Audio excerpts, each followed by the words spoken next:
जाली हकीम ने police sub inspector को औलाद पैदा करने की दवाई देकर कैसे मार डाला। औलाद के झांसे में उसने हमें लिया। उसने मेरे मियाँ को कहा कि 8-9 माह दवाई खाओगे तो इंशाल्लाह ताला तो आपके घर औलाद होगी। जाली हकीम दवाई में क्या मिला कर देता रहा। डॉक्टर से सारे टेस्ट वगैरह कराए। उसने कहा इसके 5% गुर्दे नहीं खराब, इसके 95% खराब। टेस्ट वगैरह करवाए ना तो उसमें देसी मेडिसिन निकली है। जाली हकीम के सर्टिफिकेट भी जाली निकले। हेल्थ कमीशन के पास गई थी, उन्होंने कहा ये जाली हकीम है, इसके सारी डिग्रियाँ ये जो देखे ये डिग्रियाँ मैंने सारी चेक करवाई हैं, ये सारी जाली निकली हैं बेटा।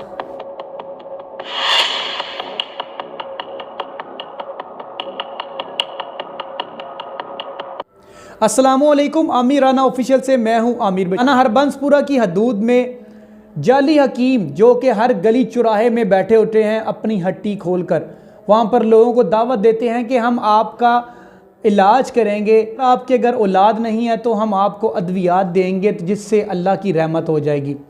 ऐसा ही एक वाक़या पेश आया है थाना हरबंसपुरा में, जहां पर सब इंस्पेक्टर शकील नामी शख्स को जाली हकीम ने अपनी बातों में उकसाया और मेडिसिन देने के बाद उसको मौत के घाट उतार दिया।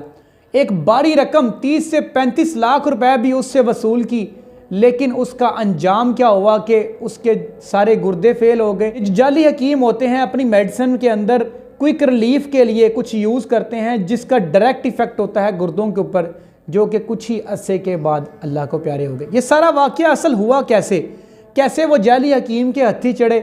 उनकी वाइफ हमारे साथ मौजूद है, डॉक्यूमेंट्स भी इनके कुछ हाथ में मौजूद है, सारा कुछ जानते हैं इन्हीं की ज़ुबानी। अस्सलाम वालेकुम जी। बेटा हम लोगों को यहाँ आए हुए 7 साल हो गए थे। एक हकीम मिला है तो उसके 2 नौसर बाद दोस्त छोड़े हुए थे, जावेद और अख्तर। उसने मेरे मियाँ से दोस्ती की, उसने बताया, उसने मेरे सारी मामलात मेरे मियाँ से ली। उसने कहा मेरे घर औलाद नहीं है। कहता है ये कि हकीम मेरा दोस्त हमारे पास है। आपके जो हस्बैंड थे वो थे क्या? वो पुलिस में सब इंस्पेक्टर थे। क्या नाम था उनका? शकील हुसैन। शकील। उनसे मुलाकात कैसी हुई इन हकीमों के साथ? वो एक होटल में बैठते थे तो उनके 2 दोस्त जो नौसरबाज छोड़े हुए थे, एक अख्तर था और एक जावेद था। उसने बताया कि उसने पहले इसका बहुत अच्छी दोस्ती की, फिर उसे बताया कि एक हकीम हमारे पास है, वो बेऔलादी का इलाज करता है बेटा। तो जब मेरे हस्बैंड ने पूछा कि क्या कहते हैं उसका इलाज महंगा तो है, अगर करवा सकते हो ना तो मैं आपको मिलवा दूंगा। मेरे मियाँ ने पूछा, मैंने कहा हाँ मैं औलाद की ज़रूरत है बेटा, आप मुझे ये बात बताओ, जब औलाद इतने से किसकी ज़रूरत नहीं है, बस इस औलाद के झांसे में उसने हमें लिया। उसने मेरे मियाँ को कहा कि 8-9 माह दवाई खाओगे तो इंशाल्लाह ताला तो आपके घर औलाद होगी। पर उस इंसान ने 8-9 महीने जब दवाई खिलाई है ना तो बेटा मेडिसिन वगैरह को मैंने पूछा कि अब क्या करना है, कहते हैं इंशाल्लाह ताला अगले महीने आपके घर औलाद का शुरू हो जाएगा। बेटा उसने उसी माह मेरे मियाँ को फारिज हो गया है वो मेडिसिन इस्तेमाल करने की वजह से। जी बेटा, तो फारिज हो गया तो ये हमें तो धोखे से फरूक हॉस्पिटल ले गए हैं। कहते हैं कि यहाँ से इलाज कराओगे ना तो ठीक हो जाएगा। फरूक हॉस्पिटल या हमें अख्तर हॉस्पिटल भेज दिया। जब हमने वहाँ पे इलाज किया 10 हफ्ता 1.5 हफ्ता, तो वहाँ पे आके ये तीनों कहते हैं कि तुम्हें कोरोने में डाल देंगे। बेटा मुझे बताओ, और उसने इस तरह मेरे मियाँ को धमका दिया कि जैसे कोरोने में तुम उनको डालने ही लगे थे। तो मेरे मियाँ को कहता है कि हम तुम्हारा घर पे इलाज करेंगे। जब घर आए वापस तो हमें कहता है कि तुम 2000-2500 रुपया रोज़ डेली की दवाई खा सकते हो। हम लोगों ने कहा हम खा सकते हैं। तो कहता है ठीक है फिर मैं तुम लोगों का इलाज शुरू करता हूँ। तो बेटा इसने इलाज शुरू कर दिया। कभी कहे दवाई के लाया था, फिर कहता टीके लगने हैं तो उसका 20,000 रुपया हमें लगा चाहिए, वो 20,000 ले जाता था। कभी कहता था कि अपने दोस्तों को बैठा के इनके साथ ये करना चाहिए वो करे, तब तक कि बेटा उन्होंने हमारे घर की हांडी तक ले ली थी। मतलब हांडी क्या ले ली थी? वो घर में कुकिंग करते थे क्या? मतलब किस तरह? बेटा वो कहते थे कि तुम्हारी बीवी तुम्हें सही खाना नहीं देती है तो हम तुम्हें पका के खुद खिलाएंगे ना तो तुम जल्दी से ठीक हो जाएगा। उन्होंने खुद खाना जो होता था। अब मेरे में हस्बैंड थे ना, उनका दवाइयाँ खा के ऐसा दिमाग माफ कर दिया ना, तो उन्होंने हमारे घर में आके यही कहना कि ये खिलाती नहीं है, वो नहीं खिलाती है, हम तुम्हें खिलाएंगे। उसके बाद बेटा आहिस्ता आहिस्ता ना उन्होंने घर पे कब्जा करना शुरू किया। फिर कहता है कि तुम्हारे जो बहन भाई हैं ना ये तुम पे जादू तवीत कर रहे हैं। तो इस तरह करो कि तुम लोग घर में चिल्ले काटेंगे ना तो इंशाल्लाह ताला तुम लोग चलना शुरू हो जाओगे। जैसे जैसे वो बेटा मेडिसिन देता था ना वैसे वैसे उसके ना बाजू हाथ वगैरह खुलने शुरू हो गए थे। उसको फालिश नहीं हुआ तो उसके पूरा बॉडी डैमेज की हुई थी इसने। मतलब आप ये कह रहे हैं कि जो मेडिसिन वो इस्तेमाल करवा रहा था उससे फालज नहीं हुआ, उसके जो बॉडी के पट्टे वगैरह थे वो ख़त्म हो गए थे। वो ख़त्म हो गए थे। दिमाग में ना ब्लड प्रेशर हाई होने की वजह से क्लाउड आया हुआ था। अच्छा, फिर उसके बाद इसने लोगों ने क्या किया कि मेरे घर में आके ना चिल्ले काटने शुरू किए। हर चिल्ले का 20,000 रुपया वो लेता था किस बेटा। चीज़ के चिल्ले वो काटता था? कहते इसके बहन भाई ने इन पर जादू तवीत किया हुआ है, काला जादू किया हुआ है। अच्छा, वो हकीमों के जरिए जो पैसे ले रहा था वो अलग था, अब वो जादू टूने वाली साइड पे आ गया था। फिर हम लोगों ने वो इलाज शुरू किया। तो फिर जब 1.5-2 साल हो गए, मैंने कहा क्या वजह क्या है, ये चल क्यों नहीं रहा?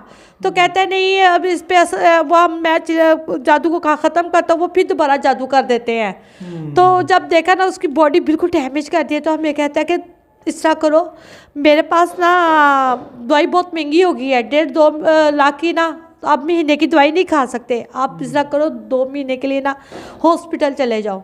बेटा हम लोग भी हॉस्पिटल चले गए हैं। वहाँ पे डॉक्टर से सारे टेस्ट वगैरह कराए। उसने कहा इसके 5% गुर्दे नहीं ख़राब, इसके 95% ख़राब है। बेटा हमें कहता रहा 5% गुर्दे ख़राब है। गुर्दे ख़राब होने की डॉक्टरों ने क्या वजह बताई? उन्होंने कहा देसी है कि मैंने मेडिसिन वगैरह कही है, क्योंकि इसका मैंने उसका वो करवाया है, टेस्ट वगैरह करवाया ना, तो उसमें देसी मेडिसिन निकली है। कि देसी मेडिसिन, जो हम अपने माशरे में देसी मेडिसिन के लिए ना हकीमों के पास जाते हैं, उन्हें जाके कहते हैं कि जी हमें मुख्तलिफ बीमारी हो गई है या हमें इस मर्ज़ के लिए ना मेडिसिन दे दें। वो जो मेडिसिन वो देते हैं ना वो स्टीरॉयड देते हैं, जिसका डायरेक्ट इफ़ेक्ट होता है गुर्दों के ऊपर। इनके हस्बैंड के साथ भी ऐसा ही हुआ। इनको इस बात की यकीन दहानी करवाई गई कि आपके घर में अल्लाह की ज़ात रहमत कर देगी, आपको औलाद हो जाएगी। उस लालच में वो उस हकीम के साथ मिलते रहे और वो हकीम इनसे भारी रकम के इवज़ इनका इलाज करता रहा। वो इलाज नहीं कर रहा था, वो आहिस्ता आहिस्ता इन्हें मौत के घाट उतार जा रहा था। मुझे बताएं आपसे अभी तक कितने पैसे ले लिए उस हकीम ने? 30-35 लाख रुपया बेटा ले लिया। उसकी जो ग्रेजुएटी है वो भी उसने आधी का पी ली है। अच्छा, अभी ये डॉक्यूमेंट्स आपने ज़्यादा पकड़े हुए हैं, ये क्या चीज़ें हैं? ये हेल्थ कमीशन के पास गई थी, उन्होंने कहा ये जैली हकीम है, इसके सारी डिग्रियाँ, ये जो देखे ये डिग्रियाँ मैंने सारी चेक करवाई हैं, ये सारी जैली निकली हैं बेटा। अच्छा, ये जाली हकीम है। हुआ कुछ सिनेरियो ये है कि इनके हस्बैंड की डेथ के बाद जब डॉक्टर्स ने इन्हें कंफर्म किया कि जो इनके गुर्दे हैं ना वो 95% ख़त्म हो चुके हुए हैं, तो फिर उसके बाद ये जाती हैं उनकी मेडिसिन, उनके जो सर्टिफिकेट होते हैं उनको कंफर्म करवाने के लिए कि आया कि ये जो सर्टिफिकेट हैं ये जेन्युइन है या भी नहीं। तो जब ये जाती हैं वहाँ पे हेल्थ केयर कमीशन के पास, तो ये सारे उनके सर्टिफिकेट हैं। ये हेल्थ केयर कमीशन की रिपोर्ट है जिसमें ये लिखा गया हुआ है कि जितने भी सारे ये सर्टिफिकेट हैं ये सारे जाली हैं। इसके साथ सिर्फ बात यहीं पे ख़त्म नहीं होती, इस खातून को अदालत की तरफ से 2-2, 3-3 करोड़ रुपए के नोटिस भी जारी किए जा रहे हैं। ये किस चीज़ के नोटिस हैं माँ जी? बेटा उसका बेटा वकील था, उसने हमें धमकाने के लिए 2 करोड़ का एक नोटिस किया है ये वाला, और एक 80,000 का किया है। किस चीज़ का नोटिस है ये? ये जी आप लोगों ने हमसे उधारे लिए हैं पैसे। उधारे लिए जी। आप इमेजिन करें कि इस खातून ने पहले ही 30 से 35 लाख रुपए उन्हें दे चुकी हुई है। इन्होंने पुलिस का रुख किया, जो पुलिस में इन्होंने एक एप्लीकेशन दी हुई है ना वो ये वाली है कि इनके हस्बैंड को ना इस जाली हकीम ने मेडिसिन दे के कत्ल कर दिया है। तो उसकी जो सर्टिफिकेट हैं वो भी कंफर्म करवाए गए, तो वो भी जाली निकले। तो इनको प्रेशराइज करने के लिए जो एक वकील इंगेज करके, जो उसी हकीम का एक बेटा है, उसके ज़रिए नोटिस भिजवाए जा रहे हैं कि जी 2.5 से 3 करोड़ रुपए आपने हमें से पैसे लिए हैं वापस करें। मुख्तलिफ इल्ज़ामात में इन्हें उकसाया जा रहा है, इन्हें फंसाया जा रहा है, इनसे प्रेशराइज़ किया जा रहा है। और अब नौबत ये आ चुकी है कि इनके जो घर है, जिस छत के नीचे ये रह रही हैं, वो छत भी ये उनसे हथियाना चाहती हैं। अच्छा, मुझे ये बताएं कि जब ये नोटिस वगैरह आपके पास आए तो आपने क्या करने का फ़ैसला किया? हम लोग पुलिस के पास गए हैं, तो पुलिस वाले के पास इन्होंने खुद कहा, कहते हैं हम वकील हैं, हम जितने मर्जी नोटिस भेज सकते हैं इसको। उसके बाद इसने इससे दिल नहीं भरा, तो रात को तकरीबन अजानों से पहले का टाइम था। आके बारी पे इसने मेरे हस्बैंड को कहा कल देख लुलिया तू लम्बे पे तेरी बुटी ने किस तरह से थैने के चारी रोल दे।